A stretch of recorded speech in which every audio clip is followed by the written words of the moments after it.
ลูกเลยเด้อพี่น้องเด้อเบิ่งแต่ละถังพี่น้องเอ้ยจนสิเต็มหยัดเลยถังนี่บรรจุได้อยู่4กิโลเด้อพี่น้องอันนี้ไม่ใหญ่เบสปลูกไปที่3กิโลพี่น้องต่อถัง3กิโลในถั่วนะพี่น้องได้เกือบสิเต็มถังเลยพี่น้องช่วงนี้โอ้ยถั่วงอกงามหลายพี่น้องเอ้ยนะผลงานการปลูกถั่วงอกด้วยระบบน้ำวนอัตโนมัติเด้อพี่น้องเด้อจากลาซานนฟาร์มเกือบเต็มถังมือนี้ใส่การปลูกถั่วงอกไปที่12กิโลพี่น้องใส่ในถั่ว12กิโลมาเบิ่งถังข้างนอกอันนี้ก็จนสิเต็มถังตอนนี้แม่ใหญ่เบสจะลงมือล่างซะก่อนถามมาลุ้นน้ำกันเลยพี่น้องว่าเขาจะได้จักกิโลกันแท้มื้อนี้แบบว่าเกือบเต็มถังบักใหญ่ย่อก็จนไม่อยากได้พี่น้องเลยอ่ะแม่ใหญ่เบสขอตัวไปล่างกันเด้อเดี๋ยวเขามาถามลุ้นน้ำกันพี่น้องในช่วงเวลาที่แม่ใหญ่เบสล่างถั่วงอกอยู่ระบบ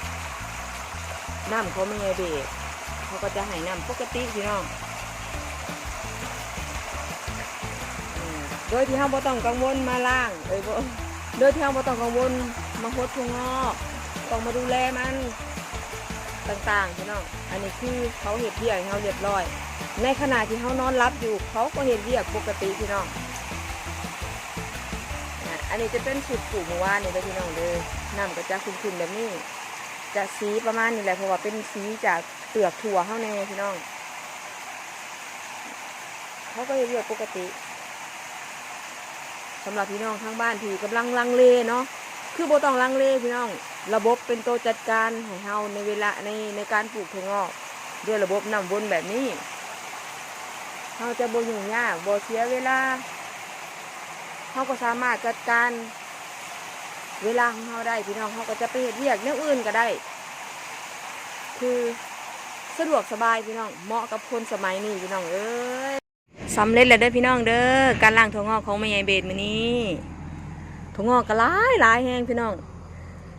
แล้วดูปราบเซียน แล้วดูปราบเซียนพี่น้องเอ้ยช่วงนี้มันจะ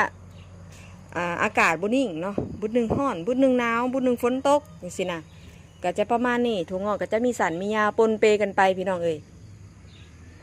ถั่วงอกเฮาแบบหลายแห้งมื้อนี้แบบเพิ่นออกอากาศร้อนเด้อากาศมันร้อนอบอ้าวถั่วงอกเฮาก็จะเจริญเติบโตดีพี่น้องก็จะเฮ็ดให้จำนวนหลายขึ้นว่าซั่นซะอันนี้คือบ่มีเม็ดเน่าที่ว่าในก้นถังที่พี่น้องเคยพ่อบ่มีเม็ดที่เสียคือเกิดทุกต้นพี่น้องแล้วก็ความเสียหายคือแบบอันเพิ่นอย่างเขาเพิ่นกินหลายท้องแตกอย่างประมาณนี้ก็ไม่ใหญ่เบสล่างไปนี่เห็นอยู่ประมาณอยู่10ต้นพี่น้องเอ้ยอันนี้โดยประมาณเนาะแต่มันบ่ฮอดพูดคือโดยประมาณให้พี่น้องเห็นว่ามีส่วนหน่อยแต่บ่มีหลายนอกจากไม่ใหญ่เบสจะล่างถั่วงอกแล้วไม่ใหญ่เบสล่างอุปกรณ์แล้วพร้อมพี่น้อง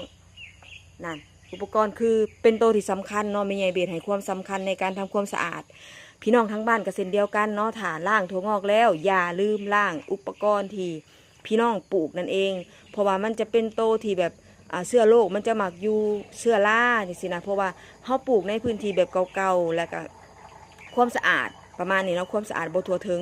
มันก็จะเฮ็ดให้พวกนี้นะอยู่และจะเฮ็ดให้ถั่วงอกของเฮาเนี่ยมีปัญหาแต่ทางฟาร์มเฮาให้ความสำคัญเกี่ยวกับความสะอาดพี่น้องฝากไว้นำเด้อพี่น้องเด้อถ้ามือใหม่กับช่วงนี้ก็1เนาะการขายก็จะแบบลดลงจากปริมาณที่เราเคยเห็นได้หลายๆนะมันจะลงมาครึ่งหนึ่งเลยพี่น้องเนื่องจากว่าช่วงนี้มันเป็นช่วงหนาฝนอาหารธรรมชาติหลายขนาดเลยพี่น้องก็เป็นการลดต้นทุนอีกทางหนึ่งเนาะเฮ็ดให้ประเภทพวกอาหารที่แบบง่ายๆอย่างเช่นคือแบบเฟอข้าวเปียกถั่วงอกก็จะบริขายเส้นเดียวกันพี่น้องแต่ก็บ่เป็นหยังเฮาก็ถ้ามันบริขายเฮาก็ลดจำนวนลงพี่น้องเฮาก็บ่ต้องปลูกหลายอันนี้ก็เป็นทางแก้อีกทางหนึ่งเนาะก็คือฤดูปราบเซียนคือเป็นอย่างในเบสบอกกันแล้วเนาะถ้าเฮาปลูกหลายจนเกินไปการตลาดเฮาออกบ่ได้เนาะตลาดเฮาบ่มีมันก็จะเฮ็ดให้ถั่วงอกเฮาข้างเฮ็ดให้มีปัญหาแล้วก็เฮ็ดให้ปัญหาเรื่องต้นทุนเฮาจังซี่นะพี่น้องเฮาก็สร้างมันเนาะก็คือแบบลดลงเอาเนาะเป็นกำลังใจให้พี่น้องในสายอาชีพเดียวกันเนาะถ้าว่า พี่น้องทางบ้านเนาะสนใจเกี่ยวกับการปลูกถั่วงอกด้วยระบบน้ำวนอัตโนมัติก็สามารถปรึกษาทางละสานนฟาร์มได้เด้อพี่น้องเด้อดูแลตั้งแต่เริ่มต้นพี่น้องเขาจะมีสูตรแบบวัดใจว่าสันซะสูตรวัดใจก็คืออุปกรณ์1สูตรเนาะเขาจะมีในถั่วแขกให้นำจะมีอาหารเสริมมีแป้งกันเชื้อราให้แล้วก็ดูแลตลอดอายุการปลูกถั่วงอกของพี่น้องเลยเอาจนพี่น้องเป็นเอาจนพี่น้องมั่นใจฝากไว้นำเด้อพี่น้องเด้อหากสนใจเกี่ยวกับถั่วแขกสำหรับปลูกถั่วงอกก็สามารถอุดหนุนทางละสานนฟาร์มได้นำเด้อพี่น้องเด้อ1 โล 2 โลเขาก็จัดส่งคันพี่น้องแบบจะได้แบบราคาที่มันคุ้มกว่ากันคือเอาเป็นหยกกระสอบเลยพี่น้องห้านแม่ค้าหรือว่าลาสานนฟาร์มเขานะส่งแท้ส่งจริงพี่น้องมั่นใจได้เลยว่าพี่น้องจะได้รับสินค้าที่พี่น้องอุดหนุนทางละสานนฟาร์มแน่นอนพี่น้องอันนี้จะเป็นถั่วงอกจากละสานนฟาร์มพี่น้องแบบสดๆแบบจุกๆแบบนี้เลยเด้อพี่น้องเด้อ